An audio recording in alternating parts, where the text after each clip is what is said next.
Good evening, Mr. Hi, Alaka. Idris. Hello, How's everyone everyone. doing? Diana Fantastic. Perugino. Fantastic. Fantastic. Awesome.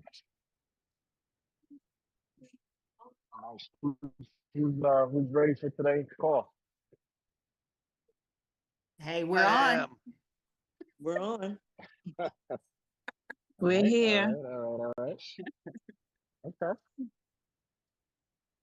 Well, no problem. All right, so let's just give it a few minutes. Can you guys hear any background noise on my side? You're muffled a little. You're a little muffled, Idris. Okay, so yeah, I'll try to speak up. I'm at a networking event, and it literally just started. So we'll be doing it this way here. But you know, we always come prepared. So we're gonna make it happen no matter what. But I appreciate everyone jumping on. Let's give it a few more minutes for everyone to plug in. As people still have a few people jumping in.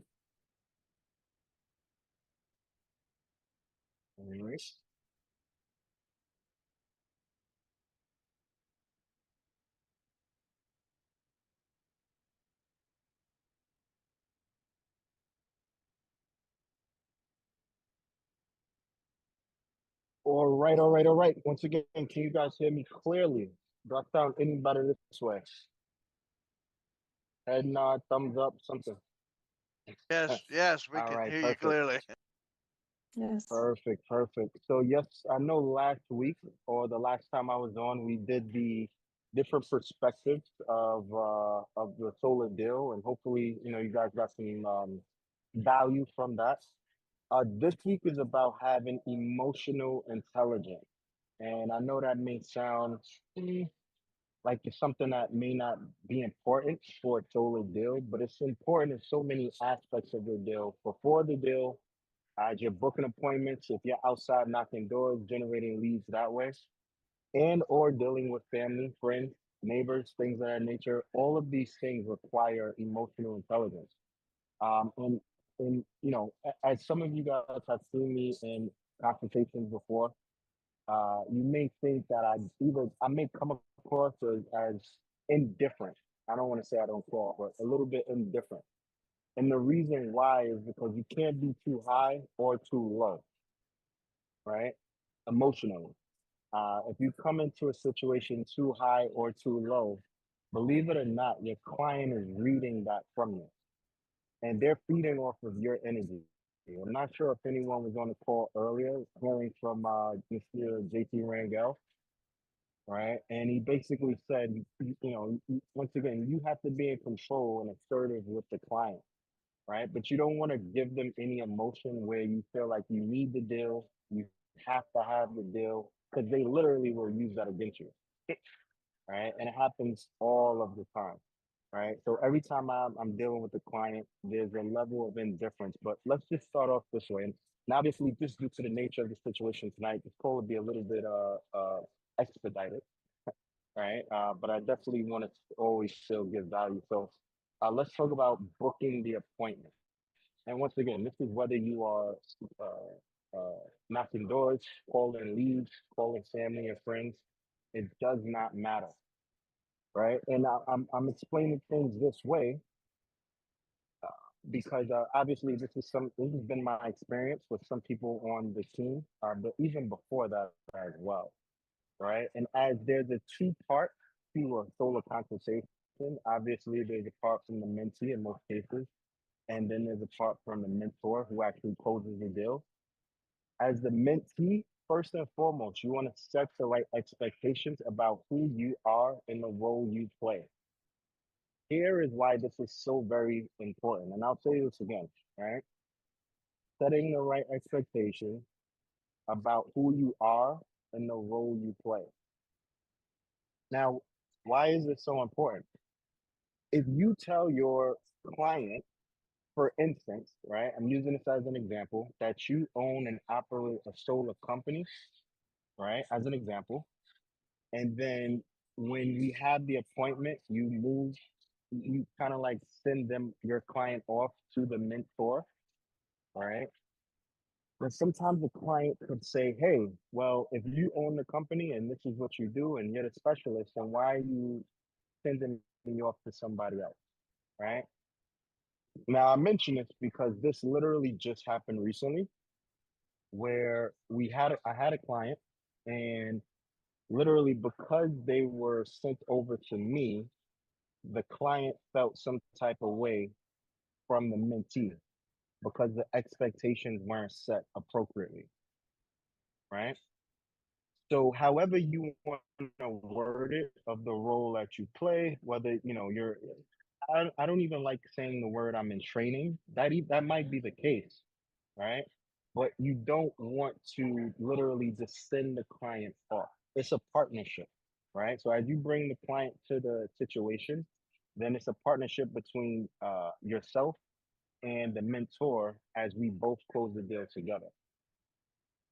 If the client doesn't know and realize that you're part of the deal or you're just sitting in and you don't really play a role, then once again, the trust may not really be there as much to close the deal from the expert unless you do the right edification and the right introduction, right? So once again, first thing is just setting the right expectations. Sometimes, and the reason why this is a part of the emotional intelligence is because sometimes some people will come into the deal and they will, they'll once again they'll be on the phone, they'll beat their chest, they'll speak to a homeowner, whether at an event or wherever it may be, and they'll just say things that don't really set the expectations right for the actual consultation, right? So once again, just want to specify that.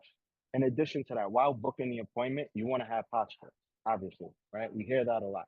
So you want to have posture and let the client know. Here's how I think about it when I'm ever speaking to a homeowner, right? I have what they want, not the other way around, right? So solar is helping homeowners literally every single day save on their electricity bill, right? We are what they want, right? So we have to have the posture of that. If your client thinks that you have commission breath, right, you're needy, then they won't want to do business with you. Now, I'm sure you guys have all heard this before that, people don't like to work with needy people, right? Have you guys heard that before ever? Of course, right? So you want to have the posture of, listen, this is what I do, right? Whether you do it full time or on the side, right? This is what I do, and this is what I can bring to the table for you. And you don't want your posture to go overboard, and you don't want to get cocky or anything like that. But you just want to stand firm with knowing that you have what they want, and you're in a position to help them, not the other way around. All right. Now, reason why I say this is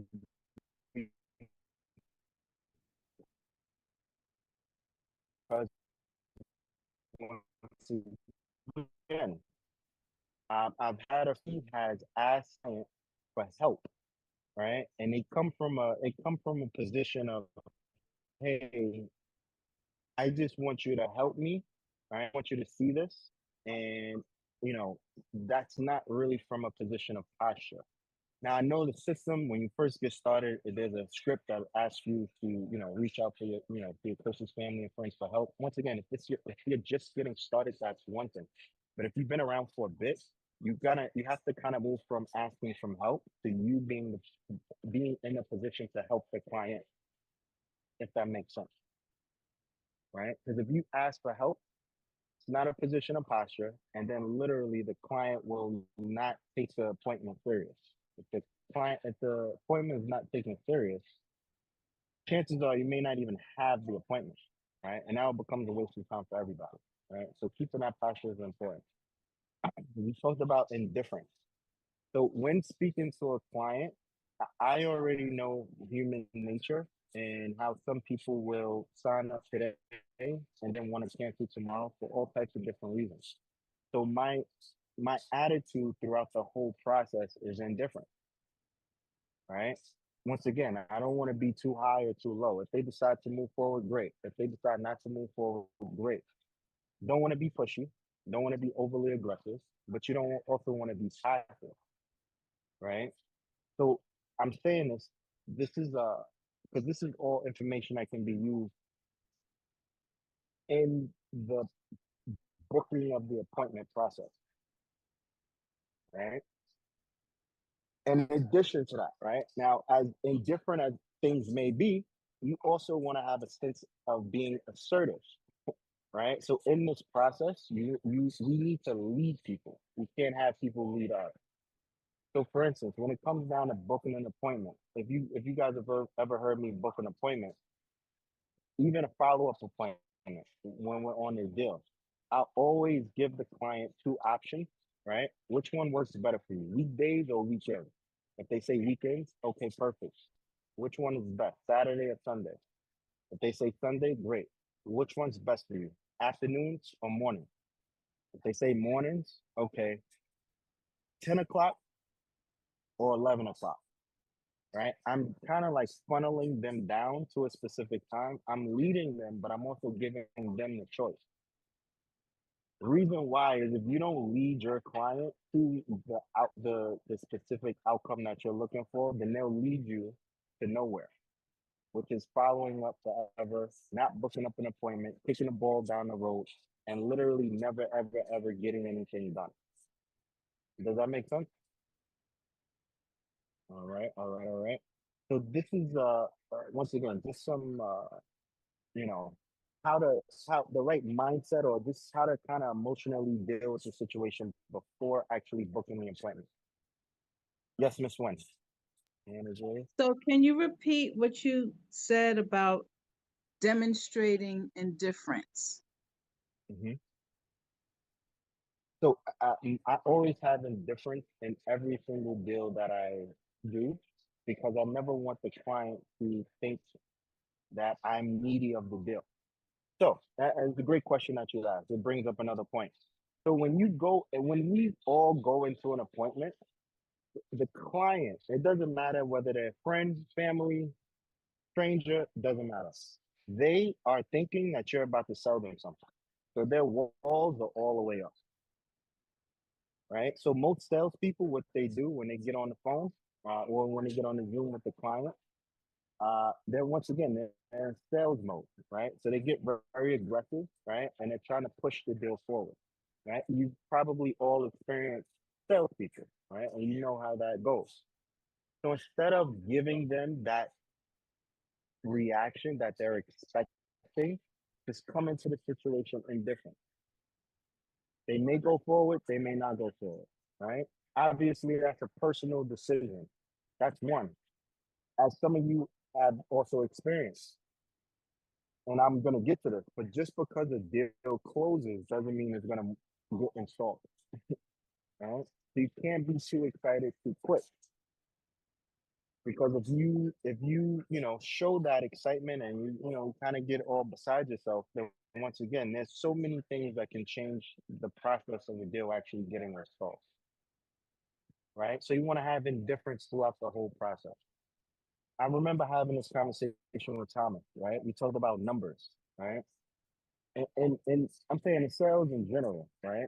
The most important thing is going through the numbers. If you knew that out of 10 deals, only, I don't know, six of them were going to move forward, right?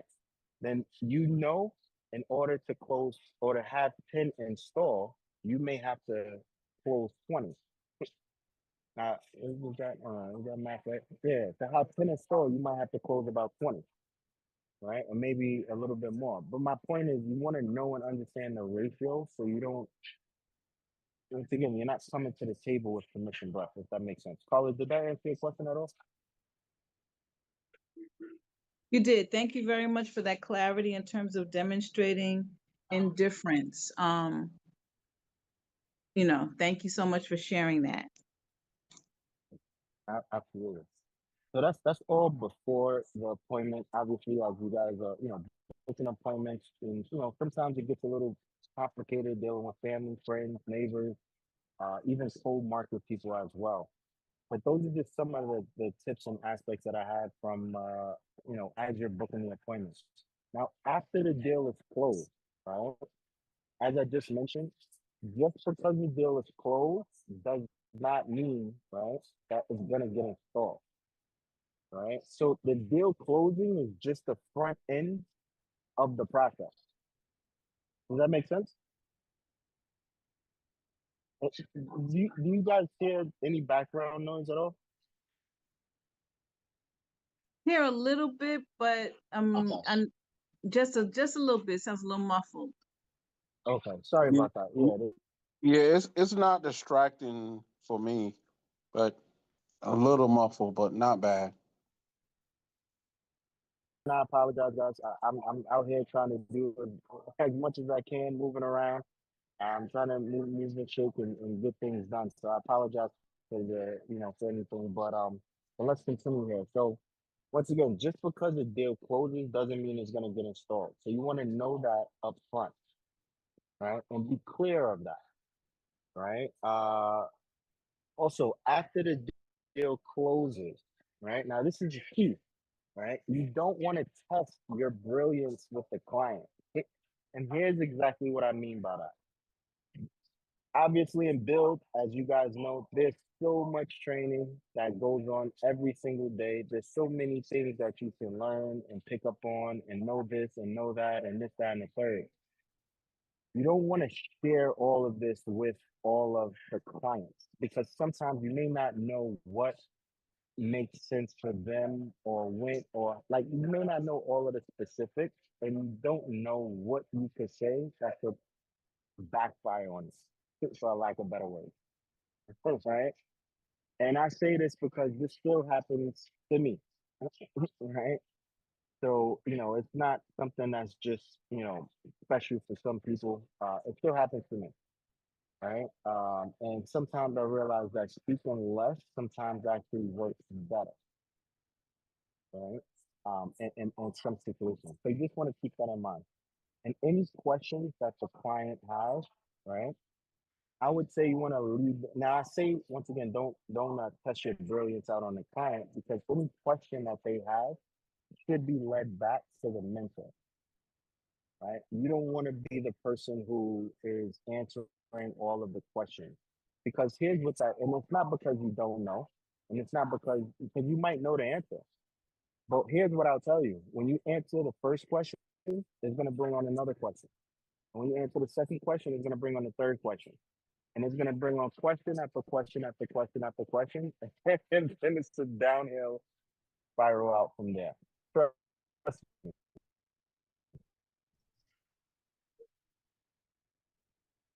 Right? So you don't want to show there you're because sometimes clients will kind of do that on purpose, right? So yeah, these are some of the just some yeah, it's the big bad rabbit hole for sure, right? So these were some of the tips that I had as far as just being emotionally intelligent about the deal. Once again, the biggest tip I would say is, once again, being different, keep your posture, right? And literally come to the table with a sense of help, trying to help the clients, right? I do my best to help educate the client to the best of their ability so they know and understand exactly what they have.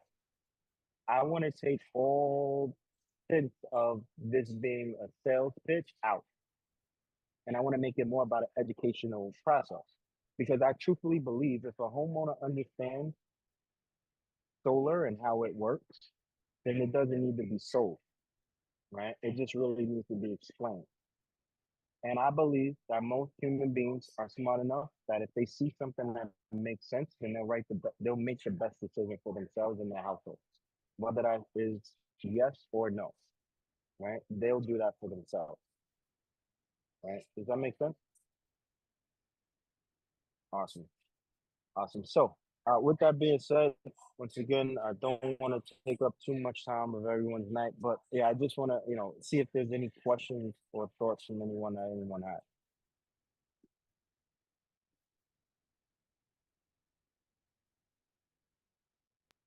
Any thoughts or Well, questions at all? Yes, yeah, sir. so, hey, Idris, man, first of all, thank you, for doing this on Monday nights. And I know you're busy over there at an event right now, which is, awesome that you do both of these things. We appreciate that, but this subject right here is just very apropos because being emotionally sophisticated and being humble throughout the process and being a servant throughout the process is because it's a process, man. I mean, yeah, I know all of us probably went through it already once, but it's a process of all of what you said tonight, man. Like you could say one thing and the deal just goes to the left. You know what I mean? If you don't say the right, or if you start bragging after you won about the commission you get and the client hears about that, that you toast, man. You know what I mean? So I see these people posting, "Hey, I just got so much money on this deal," and I'm like, man, you better not let the client see that. Mm. So, it's a great topic here. It really is, man. And I just wanted to let you know that I appreciate it because being in the sales arena, I don't care what you in, you got to have your hat in your hand constantly, man. You can't go celebrate anything even after it's signed. So, thanks, man. I appreciate your time tonight. Absolutely. And I appreciate that as well. And you brought up another point that I wanted to touch on as well, and that's the commissioner side of things, right? When you show and talk and brag about commissions, as you said, before they actually come into your bank account, or even whether they do or not, it's just not a good situation, right? Obviously, in solar, you can make a good income, and that's great, right? But I never want to be in a position where I'm showing the client how much was made or anything like that off of a transaction, right? Because once again, it's not really like, it's not tasteful in my opinion, right? Once again, I'm there to help them, not to show them how much was made so I don't want them to even hear that. So absolutely, I definitely appreciate you sharing that as well, and thank you for the compliment as well. Any other questions or thoughts or concerns about anything that we want to talk about today? Yeah, Eaters, I have a question, or it might be more of a statement. I know that when I'm talking to people, like, just to give you an example, I had a funeral that I went to on Saturday, and one of my best friends, he rode with me there. It was about 2 hours there, 2 hours back, and we got a chance to talk a whole lot about a lot of things. We've been friends since we was 3 years old, so we talked about everything, but we talked about solar. And even in that conversation, what I'm saying, I shared some things about solar, and I asked him a lot of questions. He told me his bill was about 300 a month, and average. And I was doing a lot of fact finding because I've mentioned it to him before, but I was doing fact finding. But I did talk some about what I knew about solar and me going solar, why I went solar, what my bill is now, what my bill was, and what it is now. And I did a lot of asking questions and talking to him, so much to the point that afterwards I asked him to get me a bill. So he's going to be getting me a bill in a couple, I think tonight or tomorrow. But when you say, when people have questions, are you saying that after the consultation is done and if they have questions, refer them back to the mentor? But what if you're in a situation like I was in yesterday where we were just talking about, solar? Is it good Mm. to share some things like your personal experience with you going solar and how it benefited you? Yeah, so absolutely. If you have already gone solar in this situation and there's some specific details that you know based on your own solar system, I would say share, but also share with caution because this is something that I've also seen in my experience. One homeowner shared with another homeowner, right? But the information that the first homeowner is sharing with the second one is actually not accurate, right? Or it's accurate for their house, but it may not be accurate for the next client's house, right? Yeah. So that person, as an example, who you were speaking with, as an example, right, could possibly lead with an understanding of solar that may not fit their situation. So let me give you an example, right? And this is why I preference it the way I do. Let's say you have a, as an example, let me use a real life situation. You have a finance for your system, right? You also have a pretty big system, right? Let's say the homeowner. Now, let's say you guys are talking, and I'm just using this as an example once again, but you're talking and they ask, well, how much does your solar system cost? He asked And me you that. say, He did ask me that. and you say 45, 46,000, right? But then they don't necessarily need a finance, they need a lease, right? But they're now already thinking that their system is going to cost 45,000. So before they even have a consultation, they've already checked out because they don't have the money to put towards that, or they're thinking that they're going to have to put a down payment, or they're just thinking all of these things that aren't the case before having the consultation. And this is why I would say always lead those questions to a mentor so they can answer them directly. Right? When a homeowner asks me, and trust me, it happens today. When I'm booking an appointment and someone asks me how much does it cost, I don't tell them because there's nothing for me to tell them because I don't know what option we're even going with yet. Even if I Yeah. did know, I wouldn't tell them. Right? Yeah. I had a consultation the other day where, it was a homeowner and they were like, you know what? You don't have to show me all of this stuff. I'm already sold on solar. Just get down to the numbers. And I told him, listen, we can do that, but if I did that, I would be discounting you and you wouldn't even understand what you would be paying for. Right. And I threw the ball back in his court and I asked him, do you still want me to show you the numbers or do you want to have the consultation? Because I thought that's why we were here. Right. So he said, okay, yeah, you know what? I do want to have the consultation. And then we had it. Right. And then towards the end of the situation, once again, his understanding, because here's another thing. He said, listen, I want solar and I want a battery. Now, as some of you may have already heard me say, sometimes when you add the battery, obviously it increases the price. So I always like to show the homeowner what the cost of the system is without it and then add it on afterwards so they can see the difference. And now they make the decision what makes sense for them. If I would have showed him the cost of the system and the battery all up front, then it would have blew him out of the water from the jump, right? So once again, it's kind of like you have to control the situation. This is what I meant when I said have posture and also be assertive, right?